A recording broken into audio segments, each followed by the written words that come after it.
Bon, deuxième étape. Voilà ce que ça donne le levain. Hop, on voit qu'il a bien travaillé. Donc là maintenant le but c'est de récupérer 50 grammes pour le prochain pain.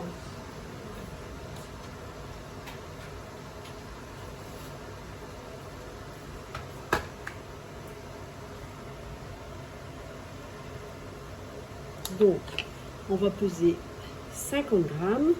Alors plus ou moins, c'est ce que je disais tout à l'heure. Plus ou moins.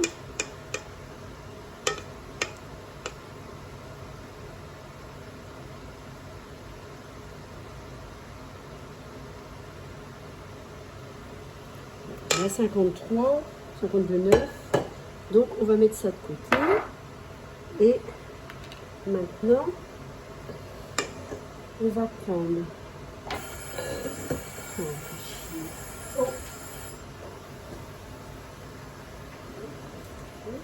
Donc on va prendre nos 425 grammes de farine, puisqu'on a déjà mis 75 grammes, donc ça nous fera un pain avec 500 grammes de farine.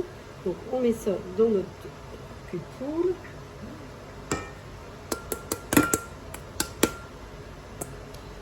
On ajoute 10 grammes de sel. Alors moi je mets du gros sel. Après vous mettez ce que vous voulez comme ça. Mais c'est mieux avec du sel naturel, genre du gros sel pas raffiné. Voilà. Après j'ajoute 330 grammes d'eau.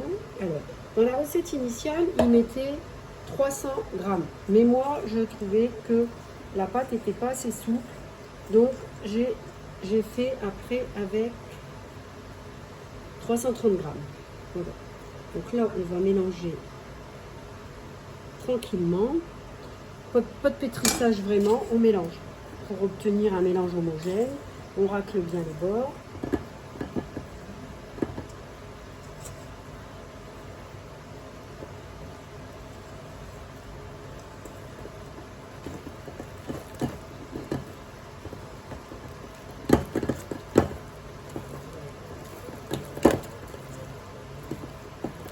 Donc on a une pâte un peu difficile à travailler, mais pas trop. Donc voilà, une fois que c'est bien mélangé, on va mettre dans le moule. Alors moi mon moule, j'ai un moule carré, rectangulaire pardon. À l'origine c'est un moule à pain de mie, mais il va très bien pour faire le pain au levain.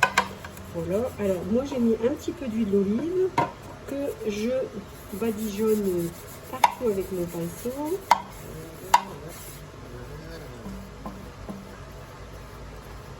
Voilà.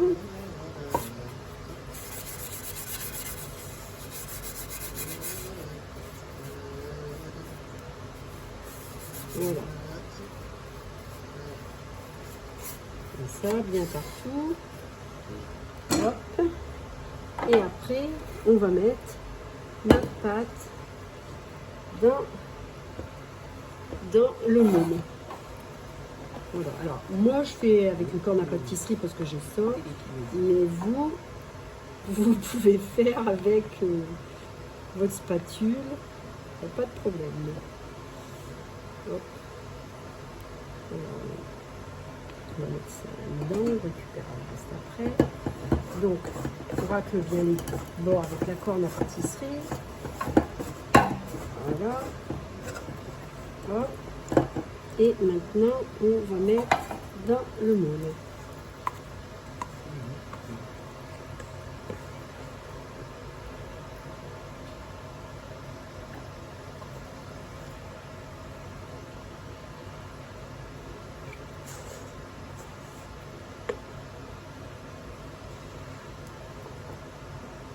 Hop.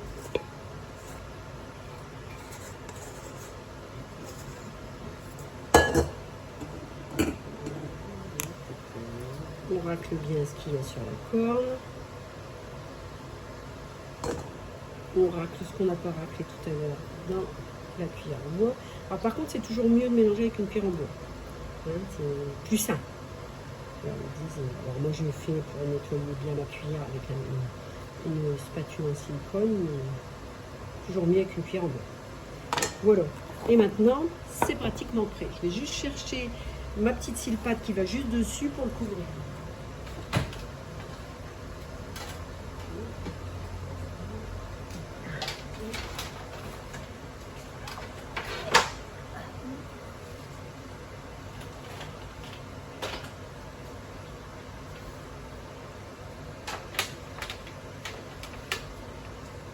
Donc voilà, donc je mets ma petite cile pâte dessus. Je laisse comme ça, j'étale pas, c'est très bien. Ça va s'étaler tout seul quand ça va monter.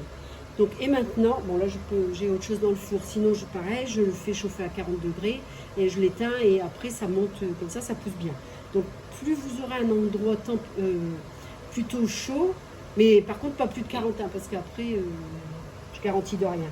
Voilà. Donc on va le reposer, puis ben, on se retrouve tout à l'heure, je vous ferai voir comment c'est monté. Et puis, bon, il y a mon chéri qui vient faire le pitre entre deux.